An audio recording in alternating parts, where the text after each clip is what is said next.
Setelah kemarin gue nyobain Poco F4 GT, oke sekarang waktunya gue nyobain Poco F4 versi biasa yang sejatinya ini adalah penerus yang sesungguhnya dari Poco F3.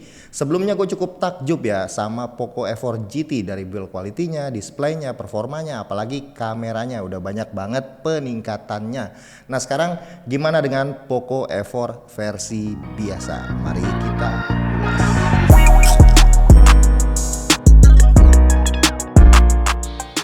Kita mulai dari speknya dulu. Poco F4 menggunakan SoC Snapdragon 870, udah bisa 5G, RAM-nya 8GB, storage 256GB, layar AMOLED 6,7 inci 120Hz, support HDR10, nits-nya juga tinggi, speakernya stereo, kameranya ada 3, bodinya lumayan tipis. Lebarnya kurang lebih 7,7 mm, ini menjadi yang paling tipis ya di antara HP Poco lainnya. Beratnya juga lumayan, nggak terlalu berat banget. Terus ukuran baterainya udah ketebak lah ya, kalau HP-nya Poco itu baterainya nggak ada yang kecil. Dalam paket penjualannya kita dapat semuanya. Kalau zaman sekarang kita boleh ngomong nih dengan istilah menang banyak. Casing dapat, kabel dapat, chargeran dapat, ukurannya juga yang 67 watt, naik kelas dari seri sebelumnya. Dan sisanya ada buku manual, ucapan salam dari Bung Andi sama SIM ejector. Sekarang kita ke HP-nya. Ngelihat dari speknya udah ketebak nih bakalan jadi smartphone yang mendekati kelasan flagship yang punya aspek seimbang di setiap detailnya. Dari segi desain gue lumayan suka nih, cukup sleek, pinggirannya sih agak kotak, cuma masih ada sedikit aja lengkungannya jadi lumayan enak digenggam. Pilihan warnanya sih kabarnya ada 3, warna night black yang gue pegang saat ini, terus ada warna moonlight silver dan nebula green yang jadi varian warna terbaru dari Poco. Kelihatannya sih warna silver hampir mirip nih sama Poco F3 yang warnanya putih, penampilannya menurut gue juga keren banget. Bagian belakangnya yang warna hitam begini jadi lebih kelihatan glossy, kelihatan mengkilat dan pastinya bakal ada ceplakan sidik jari. Framenya juga kelihatan udah solid banget. Bagian atas gue lihat masih ada infrared, terus ke kanan ada volume dan power button beserta fingerprint. Sebenarnya suka nggak suka ya sama fingerprint yang masih ada di button, tapi mengingat masih banyak fingerprint under display yang banyak problem sama tempered glass, ya pilihan button begini jadi bikin lebih menarik. Ke bawah ada slot SIM card yang udah dual nano tanpa slot micro SD. Oke, jangan sedih, nggak ada slot micro SD karena HP ini ada pilihan storage 256GB, udah standar yang lumayan gede lah buat kelasan HP flagship. Sisanya tinggal port USB-C sama speaker. Sekarang kita ke bagian depannya nih, bagian yang paling penting yaitu displaynya. Mantep nih buat yang suka sama HP yang gede kagak, kecil juga kagak. Pas aja gitu menurut gua, ukurannya 6,67 inci. Panel displaynya menggunakan i4 AMOLED beresolusi Full HD Plus dengan refresh rate 120Hz. Tingkat kecerahannya kalau di luar ruangan itu udah mantep banget, kelihatan jelas. Kabarnya punya nits sampai 1300 dan support konten HDR10 juga. Gue tes langsung lihat di aplikasi Netflix udah sertifikat L1, artinya bisa putar konten video beresolusi tinggi sama support juga konten HDR-nya. Yang menarik, support juga Dolby Vision. YouTube juga sama, udah support play up to 4K HDR10. Terus ke bagian poninya kelihatannya mirip ya sama Poco F3, ukuran lubang kamera depannya nggak terlalu besar. Posisinya juga di tengah jadi nggak terlalu ngeganggu banget. Kalian pasti udah pada tahu ya kalau Poco F3 ada terkendala layar black crush sama tint. Nah setelah gue tes, Poco F4 ini ternyata bersih dari black crush ataupun tint yang ngeganggu. Gue tes nonton film biasa Peaky Blinder yang banyak adegan gelap-gelapannya. Itu warna gradasi dari black ke warna grey aman banget, nggak ada yang kelihatan rusak. Langsung gue tes lagi ke YouTube buat play video klip yang paling pamungkas buat ngetes hal ini, yaitu To The Bone. Hasilnya aman, nggak ada tint ataupun black crush. Jadi Poco F4 ini jelas bawa peningkatan banget dari versi sebelumnya kalau kita bahas soal displaynya. Selain display, bagian terpenting yang menjadi penunjang experience yang lebih baik adalah kualitas speaker sama vibrator motornya. Speakernya udah stereo ditambah ada Dolby Atmos dan beragam preset yang kalian bisa sesuaikan. Sementara haptic vibrate-nya menurut gua mengalami penurunan kualitas sih. Sebenarnya lumayan oke kualitasnya, cuma kudu dinaikin aja levelnya kalau mau lebih mantap dan lebih berasa. Masuk ke bagian yang pokok banget, yaitu performanya. Mungkin kalian akan ngerasa, wah nggak ada peningkatannya nih bang menggunakan SoC yang sama, yaitu Snapdragon 870 alias Kona. Well, menurut gua ini adalah chipset Snapdragon yang paling berada di posisi yang paling aman, paling stabil, kencengnya masih mumpuni banget, tapi nggak terlalu panasan juga karena ditambah upgrade teknologi Liquid Cool 2.0 untuk menjaga performanya waktu digeber main game. Skor benchmarknya jelas nggak lebih baik dari 8 Gen 1 yang antutunya aja bisa sampai sejuta. Poco F4 punya skor 684.000 yang segini tuh udah lumayan oke. Lanjut gua tes wildlife itu bisa ngasih FPS yang stabil. Overall skor 4329 dengan temperatur yang normal-normal aja di sekitaran 30-34 derajat Celcius. Sebenarnya yang kita butuhin dari performa chipset yang seperti inilah yang buat hajar main game bakalan nyaman-nyaman aja. Performa kelasan flagshipnya dapat dengan daya yang sangat efisien. Baterainya juga punya hitungan yang lumayan besar di 4500 mAh dan kemampuan ngecasnya dapat peningkatan yang berasa dari 33 watt ke 67 watt. Ngecasnya cuma butuh waktu 40 menit aja. Nah, balik lagi ke performanya.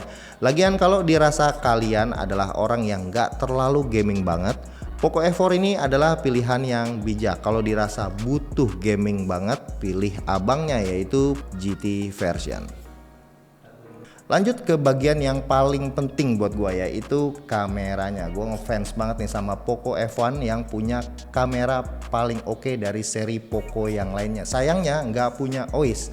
Nah, untuk pertama kalinya Poco F series dikasih sesuatu yang wah, yaitu dukungan optical image stabilization. Tapi jangan senang dulu, gue jelasin ya. Setup kameranya seperti biasa mengejar triple kamera, tapi ya sebenarnya 2 kamera aja yang beneran useful. Main kameranya 64 megapiksel, ada OIS, ultrawide-nya 8 megapiksel dan makro 2 megapiksel. Dengan hadirnya OIS tentu aja user nih bakal ngarep wah hasil videonya bakalan keren nih, tapi belum tentu karena stabilisasi yang oke yang kita tahu saat ini adalah AIS. OIS menurut gua lebih menolong untuk fotografi, meminimalisir getaran-getaran yang ringan saat ambil foto dalam keadaan handheld. Dan bener aja kemampuan rekam video 60 fps itu nggak dikasih dukungan AIS, jadi cuma kemampuan OIS aja. Untuk yang ada dukungan AIS nya itu di 30 fps. Tapi gue seneng nih karena Poco F4 udah punya fokus yang lebih baik, bahkan di 60 fps itu udah oke.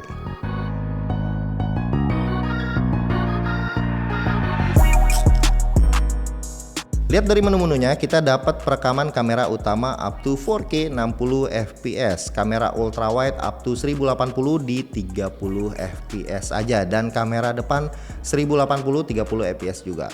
Fitur-fiturnya juga lengkap layaknya HP flagship Xiaomi, ada long exposure, terus ada fitur-fitur yang lainnya. Kualitas untuk fotografi bakal ngasih hasil foto yang bagus. AI bisa bikin foto supaya ready to post, lebih sharpening dan lebih saturasi. Kalau dirasa nggak cocok sama selera kalian, langsung disable aja AI-nya. Rekomendasi gue nih, biarkan HDR-nya auto dan disable AI buat hasil foto yang kelihatan natural. Jadi langsung aja gue tes kameranya, gue bawa jalan-jalan. Kebetulan gue sama bini gue ini mau jalan-jalan main-main ke Bromo.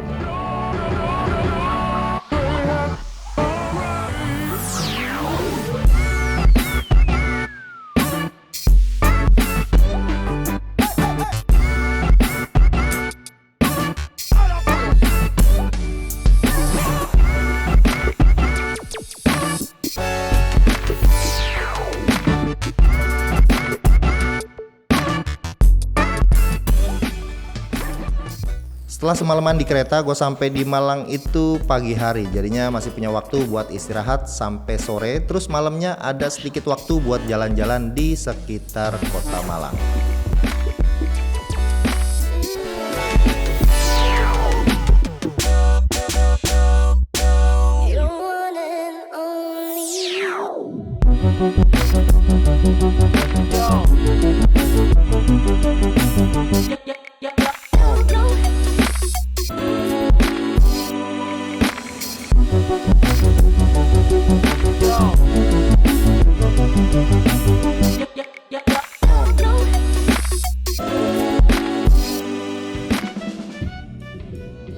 Malamnya kita siap-siap berangkat ke Bromo, ketemuan sama dedengkotnya Daily Cekrek yaitu Reno Herdiansa dan Fikri Al Ghazali. Jadi kita langsung aja berangkat ke Bromo.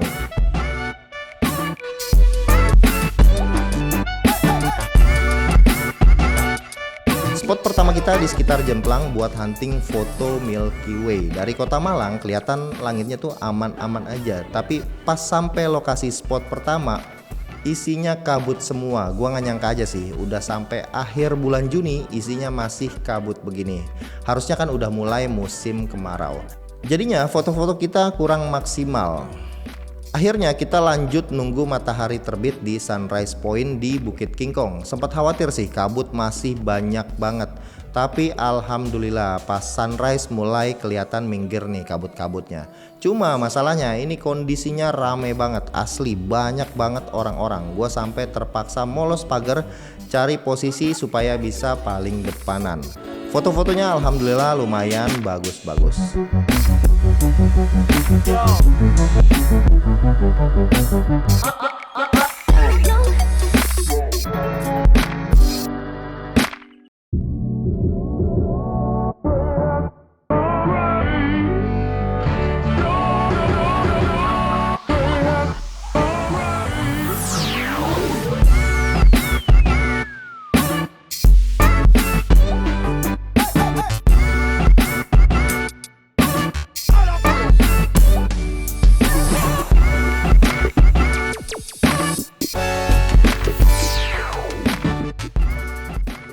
Soal kualitas foto gue nggak ada komplain sedikit pun, fokusnya oke, sharpening sama dynamic range-nya juga bagus. Paling kita bahas sedikit aja nih soal videonya, khususnya kehadiran OIS dan juga ACE-nya.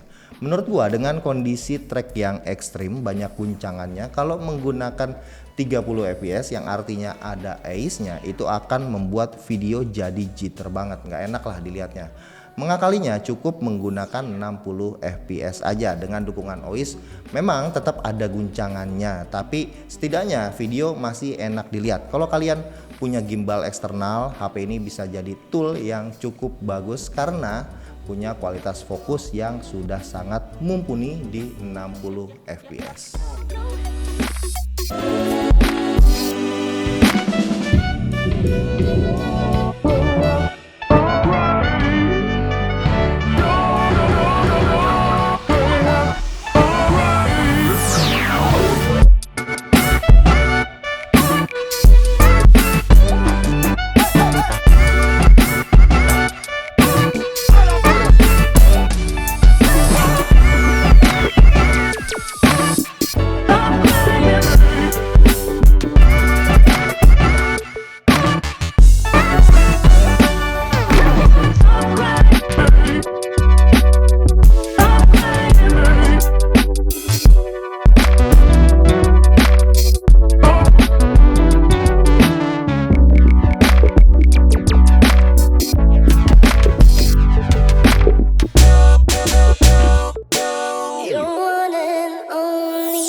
Dan terakhir kita ke software experience. Poco F4 menggunakan MIUI 13 berbasis Android 12 dengan security patch di bulan April 2022. Semoga update patchnya bisa stabil terus ya.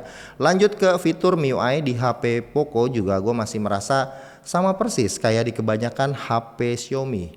Fiturnya lengkap, apa aja yang lu mau ada di sini. Custom time, AOD, game booster, launcher yang lebih oke. Menurut gua Poco ini bisa loh ada kesempatan punya UI yang lebih clean dari kebanyakan HP Xiaomi saat ini, supaya kelihatan lebih beda aja gitu, nggak cuma dibedain dari launcher doang. Jadi kesimpulannya Poco F4 ini jelas punya upgrade yang signifikan, meskipun kalau cuma lihat SoC terkesan sama aja. Padahal penting banget ini peningkatannya. Display nggak ada kendalanya, kamera punya fokus yang oke, charger 67 watt ngebut banget. Ketiga hal ini menurut gua sangat esensial banget sebagai HP penantang segmen flagship.